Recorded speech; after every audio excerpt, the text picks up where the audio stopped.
Sveiki, apžvelgiame savaitę Lietuvos Respublikos Seime, susipažinkite su priimamais įstatymais ir ryškiausiais įvykiais.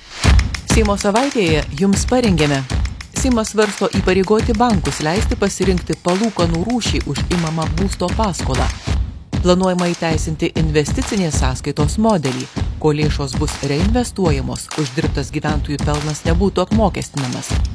Kaip artėti prie 4 procentų atsakymų ieškojo gynybos politikos konferencijos dalyviai. Į valstybės vykdomus prioritetinius karinės įrangos ir ginkluotės įsigijimus galės įsitraukti Lietuvos gamintojai. Įstatymų rengiamasi leisti antrinę valstybės garantuojamą teisinę pagalbą pasinaudoti visiems turintiems sunkią negalią. Vaiko tėvų globėjai, kaip ir seneliai, galės gauti atostogas ir išmoką vaikui prižiūrėti. Seimo apdovanojimais Aleksandro Stulginskio žvaigždėmis pagerbta ilgametė Seimo narė, buvusi Seimo pirmininkė Irena Degutienė ir demokratijos gynėja, disidentė, vienuolė, šviesaus atminimo Felicija Nijolė Sadūnaitė. Čekijos atstovų rūmų pirmininkės Marketos Pekarovos Adamovos vizito metu padėka Lietuvai už prisidėjimą prie čekų iniciatyvos dėl amunicijos įsigijimo ir perdavimo Ukrainai.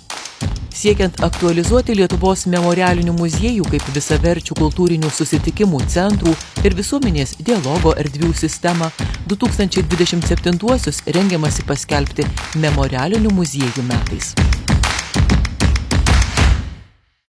Seimo posėdyje ilgametiai Seimo nariai, buvusiai Seimo pirmininkiai Irenai Degutieniai ir demokratijos gynėjai, disidentei, vienuoliai Felicijai Nijoliai Sadūnaitei po mirties. Įteiktas Seimo apdovanojimas Aleksandro Stulginskio žvaigždė. Šį apdovanojimą parlamentas įsteigė steigiamojo Seimo ir Lietuvos Respublikos paskelbimo 100-ųjų metinių proga ir siekdamas pagerbti iškilę Aleksandro Stulginskio asmenybę. Aukščiausių Seimo apdovanojimų Aleksandro Stulginskio žvaigžde, kaip sako ceremonijos dalyviai, pagerbiamos 2 iškilios Lietuvos moterys, daug nusipelniusios puoselėjant valstybingumo, demokratijos ir parlamentarizmo idėjas. Nijolė Sadūnaitė, disidentė, žmogaus teisių gynėja, tapusi simboliu priešpriešos totalitariniam režimui, savo pavyzdžių įkvėpusi ne tik tikinčiuosius, bet ir, man rodos, visų kartų Lietuvos žmonės ir taip pat jaunąją kartą, kuri tik tai galbūt iš pasakojimų žino apie sovietinės represijas, tai be jokios abejonės, kad amžinatilsį Nijolei Sadūnaitei jos kelio įvertinimas, gyvenimo kelio įvertinimas, jos nuveiktų darbų, tai yra mažiausia, ką Seimas gali padaryti. Irena Degutienė yra visiems puikiai žinoma, tikrai nusipelniusi politikė, ta prasme, kad nuėjusi ilgą politinį kelią. Seimo pirmininkė, kuri beje buvo pirmoji moteris Seimo pirmininkė Lietuvos Respublikos Seimo istorijoje ir tapusi simboliu tokiu, irgi iš savo srityje tapusi simboliu takto, diplomatiškumo, sakyčiau, išminties, tvirtumo, taip pat dirbusi sudėtingomis sąlygomis. Tai abi laureatės šio aukšto apdovanojimo, manau, yra tikrai vertas. Irena Degutienė 1996–2000 ėjo socialinės apsaugos ir darbo ministrės pareigas, 1999 metais buvo laikinoji premjerė. Nuo 1996 iki 2020 metų rinkta į Seimą, 2009–2012 metais buvo Seimo pirmininkė, 3 kadencijas ėjo Seimo pirmininko pavaduotojos pareigas. Prieš linkėdamas Irenai stiprios sveikatos, aš noriu pasakyti, kad pats aukščiausias jūsų valstybės postas, ponia Irena, buvo jūsų žmogiškumas ir jūsų kelias. Ir kas man buvo brangu ir stebėti ir kartu mums dirbant, kad jūs kuo aukščiau kilot, tuo buvot kuklesni. Ir tuo labiau žmonės jūs mylėjo ir gerbė. Tegu Dievas jūs saugo ilgai mūsų džiaugsmui, mūsų bendram darbui ir būkit laiminga.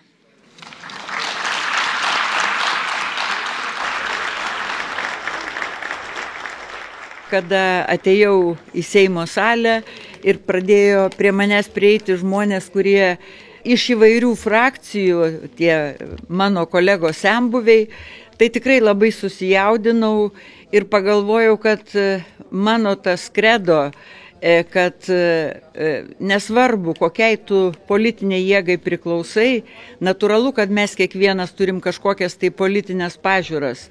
Bet turbūt svarbiausia tai, kad kai iš šito pastato išeini, kai baigi savo darbą, būtų negėda susitikti savo kolegą ir tiesiog paprasčiausiai pasisveikinti ir paklausti, kaip jisai gyvena, kaip žmogus, kaip jam sekasi. Šiandien tokioj pakankamai sudėtingoj geopolitiniai situacijai, kaip niekant reikia sutarimo, susitarimo, susikalbėjimo.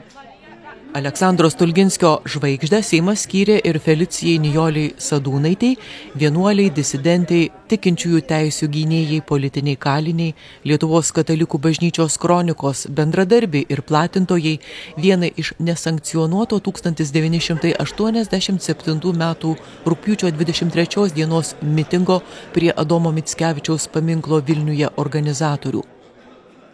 Šiandien iš patogios nūdienos perspektyvos sunku tiksliai įvertinti tokio poelgio mastą. Juk ten susirinko patys drąsiausi, patys ryžtingiausiai nusiteikę kovoti už Lietuvos laisvę ir štai atvirai prabilti, atidžiai stebint saugumiečiams, kurį laiką niekas nesiryžta. Ledus pralaužė Nijolė Sadūnaitė. Simboliška, kad sesuo Nijolė paliko mus per pačią šventų Velykų dieną, kai liudijame prisikėlimo stebuklą. Lyg sakytų mums, aš dar sugrįšiu. Ji labiau nei verta visų valstybinio apdovanojimų. Man netgi atrodo paradoksalu, kad valstybė ją apdovanoja, nes ji pati yra dovana mūsų valstybei. Nijolės Sadūnaitės dukteriečia Marija Sadūnaitė pabrėžia, tetai Nijolei nepriklausomybės akto signataras, steigiamojo Seimo pirmininkas ir Lietuvos Respublikos prezidentas Aleksandras Stulginskis, patyręs kalinio ir tremtinio dalią, buvo labai artimas savo ištikimybę, tikėjimu ir atsidavimu Lietuvai. Norėčiau priminti Nijolės Sadūnaitės žodžius, kuriuos jis sakė ir savo baigiamoje teismo kalboje, ir labai dažnai gyvenime juos kartodavo. Kas gali būti gyvenime svarbiau, kaip mylėti žmonės, jų laisvę ir garbę? Juk meilė žmonėms visų didžiausia meilė, o kovoti už žmonių teisės gražiausia meilės daina.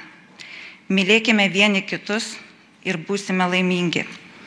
Ir visada skubėkime daryti gerą. Didžiausias apdovanojimas galbūt mano tetai būtų visgi mūsų visų žmonių meilė vieniems kitiems. Kad mes mylėtumėm vieni kitus, gerbtumėm vieni kitus, nes tai yra tetai labai svarbu. Aleksandro Stulginskio žvaigždės apdovanojimas skiriamas už indėlį puoselėjant parlamentarizmo, demokratijos ir valstybingumo idėjas.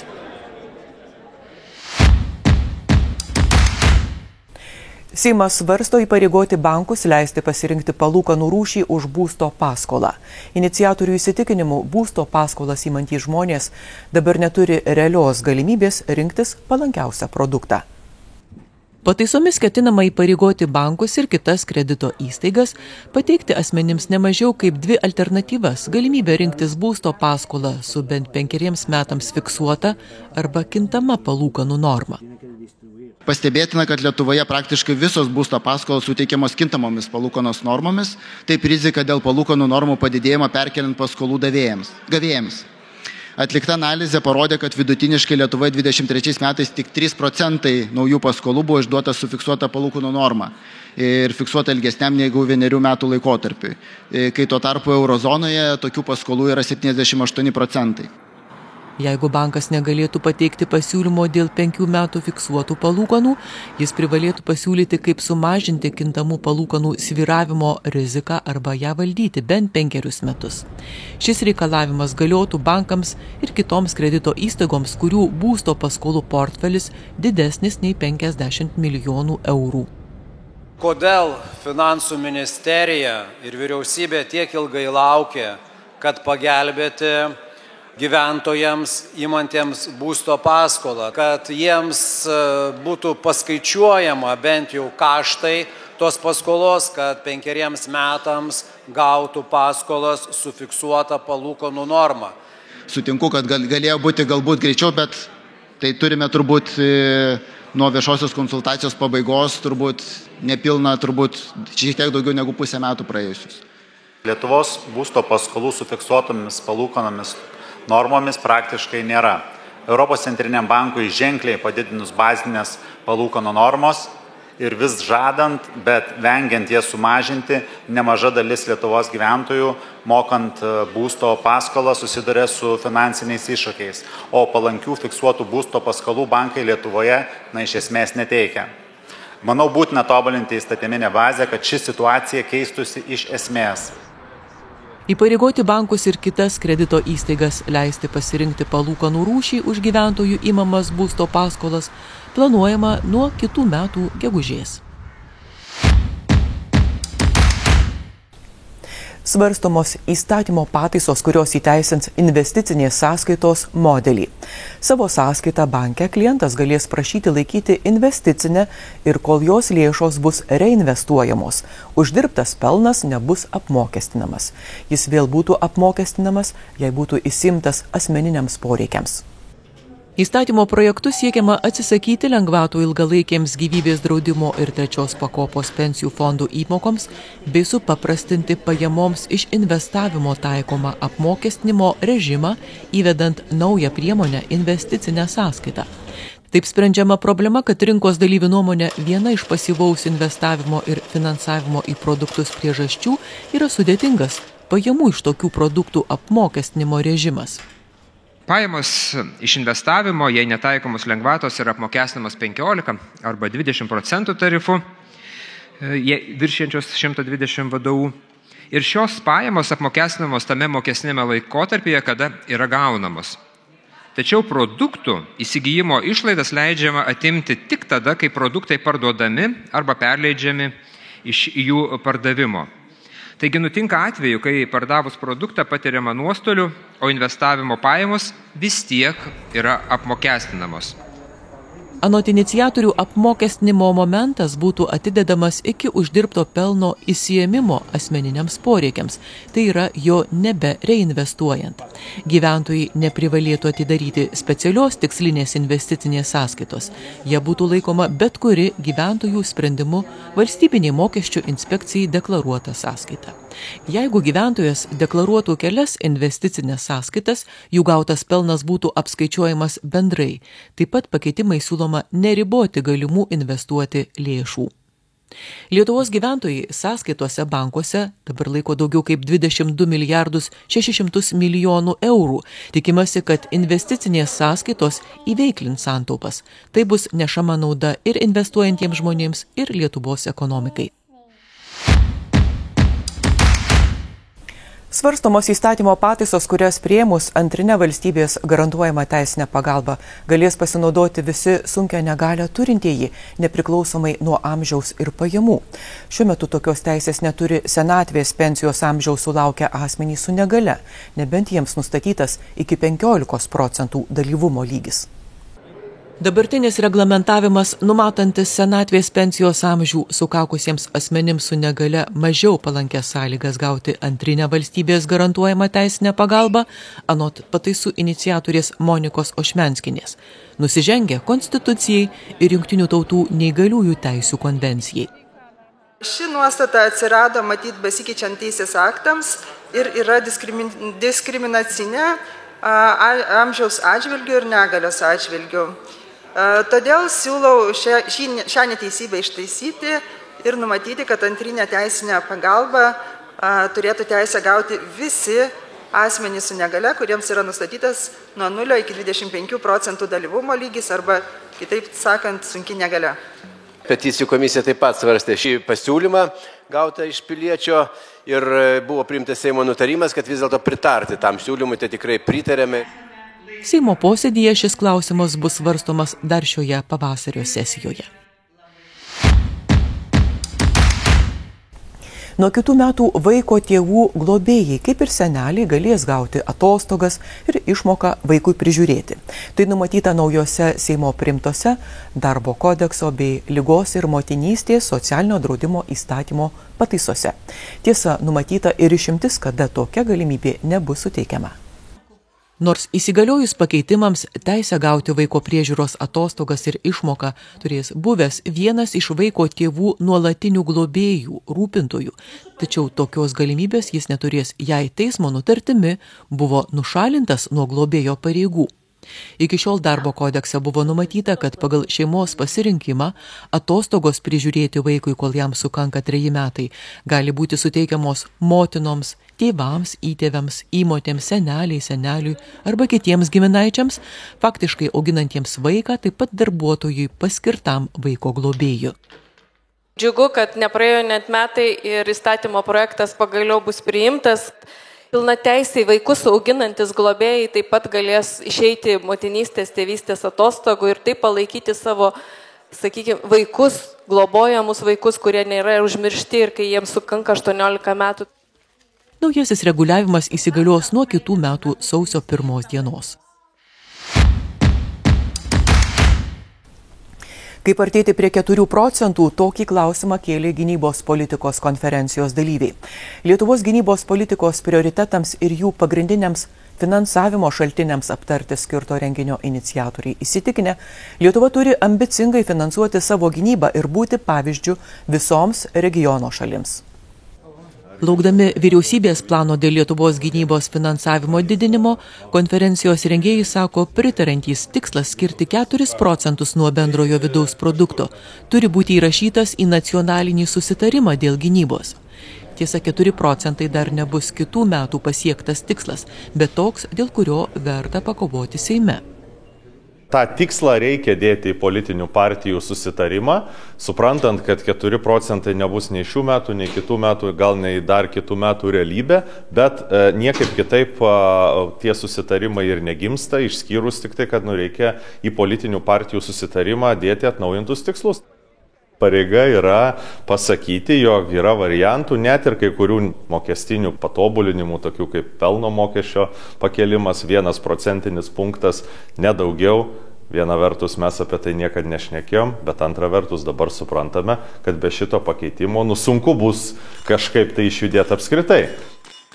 Yra labai svarbu pasinaudoti galimybę taip pat tam tikrus žaliuosius mokesčius pakeisti, tai akcizai čia yra antra didelė kryptis, trečia didelė kryptis yra įvertinti galimą viešųjų finansų tikslesnį panaudojimą tarp valstybės biudžetų ir savivaldybių biudžetų. Savivaldybių biudžetai didėjo 2 sparčiau negu kad valstybės biudžetas ir kitais metais tas didėjimas numatytas irgi apie 300 milijonų eurų, 280 gal tiksliau, tai bent nedidelę dalį savivaldybių tų būsimų asignavimų neatimti, bet šiek tiek pakoreguoti augimą, man atrodo, būtų logiška, tuo labiau, kad pagal įstatymą jie yra atsakingi už kai kurių gynybos prioritetų vykdymą, pavyzdžiui, visų slėptuvių ir priedangų įrengimą. Lietuvos banko valdybos pirmininkas Gediminas Šimkus diskusijoje pabrėžia finansų ministerijai ieškant tvarių sprendimų, kaip gynybai skirti daugiau pinigų, vertėtų pagalvoti ir apie šalies ekonomikos augimą. Krašto apsaugos finansavimas Lietuvoje šiemet sudarys 2,75 procento nuo bendrojo vidaus produkto. Tačiau siekiama, kad šis dydis artimiausiais metais pasiektų bent 3 procentus. Pilietiškai nusiteikę Lietuvos verslai, organizacijos pavasario pradžioje susijungė į iniciatyvą 4 procentai, siekdami suvienyti visuomenę ir paskatinti politikus kuo greičiau susitarti dėl 4 procentų BVP skyrimo gynybai. Seimas priėmė gynybos ir saugumo pramonės ir lydimųjų įstatymų pataisas, kuriomis į valstybės vykdomus karinės technikos įsigijimus nuo Liepos mėnesio bus įtraukiamos Lietuvos įmonės. Pramoninį bendradarbiavimą valstybė galėtų inicijuoti ne mažesnės nei 5 milijonų eurų vertės pirkimuose. Numatytos papildomos finansavimo priemonės, kurios didins investicijas į pažangių gynybos technologijų, mokslinius tyrimus, gamybą, leis įsigyti Lietuvos mokslininkų ir pramonės sukurtus produktus, sudarys sąlygas pačiai valstybei inicijuoti užsakymus dėl konkrečių nacionaliniam saugumui svarbių produktų vystymo. Šis įstatymas su būtent naujomis pataisomis atriš rankas mūsų pramoninkam prisidėti prie tam tikros ginkluotės gamybos.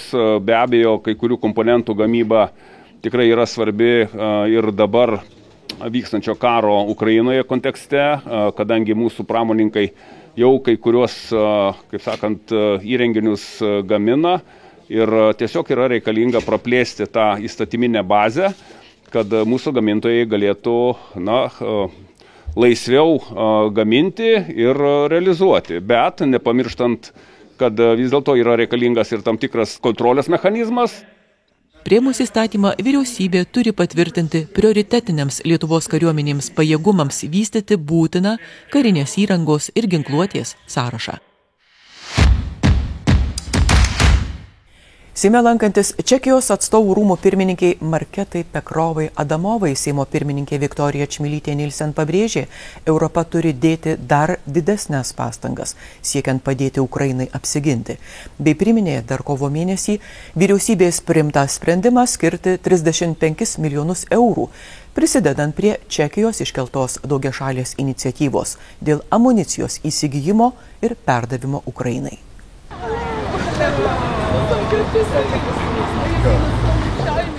Po šiltų susitikimo akimirkų sudėtingų klausimų sprendimas darbotvarkėje paramos ir Ukrainos narystės Europos Sąjungoje aptarimas.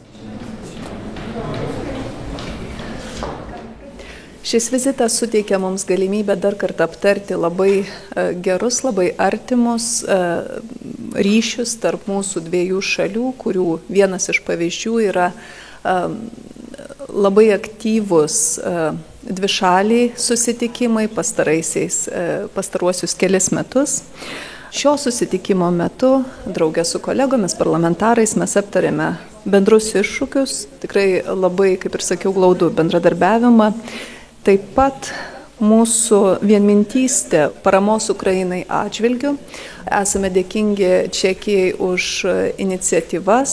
Paskutinė iniciatyva dėl amunicijos palaikėme, Lietuva skyrė 35 milijonus šią iniciatyvą ir manome, kad ypatingai svarbu dabartiniu laikotarpiu, kai Ukraina susiduria su pavasario vasaros agresijos suintensyvėjimu iš Rusijos pusės, kad mes, demokratijos, Europos šalis, dar didesnės pastangas dėtume tam, kad Ukraina turėtų kuo gintis ir galėtų sėkmingai apsiginti.